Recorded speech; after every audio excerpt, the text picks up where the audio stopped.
आधी पेढा खा, तोंड गोड करायचं काय झालंय काय? या वयात डॉक्टरकीची वेगळी डिग्री वगैरे मिळाली का तुम्हाला, की शासनाने कुठला पुरस्कार जाहीर केलाय तुमच्यासाठी?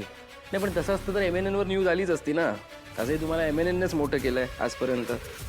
म्हणजे खोटं आहे का? नाही नाही, अजिबात खोटं नाही, पण सगळं खरं सुद्धा नाही. म्हणजे अर्ध खरं आहे आणि अर्ध खोटं आहे. MNNने मला मोठं केलं हे खरं आहे, पण मला कुठली डिग्री मिळाली आहे किंवा मला कुठला पुरस्कार मिळाला आहे हे मात्र खोटं आहे. अरे मी खुश आहे कारण तू परत घरी आलायस. चल घे पेढा घे. कशाला डायबिटीसचा अजून एक पेशंट वाढवत आहे डॉक्टर कामत? आणि मनापासून सांगा, तुम्हाला खरंच आनंद झाला मी सुटून आलोय त्याचा? असं का बोलतोस तू? अरे ईशा, कौशिकी, तुम्ही सगळे मला माझ्या मुलांसारखेच आहात. त्यामुळे बट ऑब्वियस तू घरी परत आलास, मी खुश होणार ना. आधी पेढा खा. क्या देतो. तुला जे काय वाटतंय ना की तुझी काळजी कोणालाच नाही, असं नाही. नाही, मला कोणाची बाजू घ्यायची नाहीये, पण या घरचा सदस्य म्हणून मला एवढंच सांगायचं आहे. निशी, कौशिकी, पद्मिनी वहिनी, दया, या सगळ्यांना तुझी खूप काळजी होती. डॉक्टर ना तुम्ही, मग फार फार एखाद्याचं ब्लड प्रेशर चेक करा, ते शोभतं तुम्हाला. वकिली काय करताय सगळ्यांची?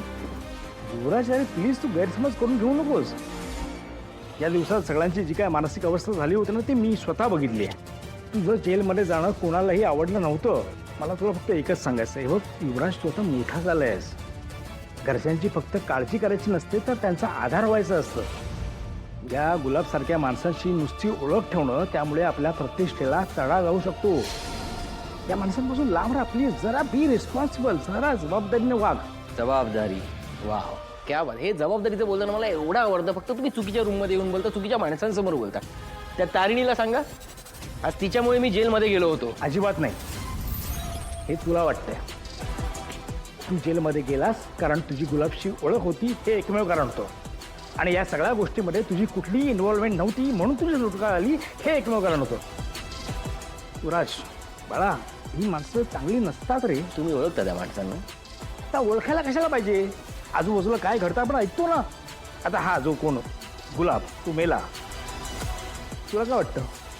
त्याला पोलिसांनी मारलं असेल? पोलिसांनीच मारलं ना त्याला. आता पोलिसांनी नाही मारलं मग कोणी मारलं? हे युवराज, तू गुलाब, त्याच्यावर कोणतरी माणूस असणार 100%.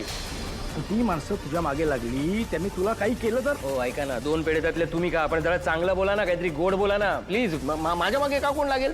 तुझा काका म्हणून नाही, तुझा मित्र म्हणून मला प्लीज खरं खरं सांग,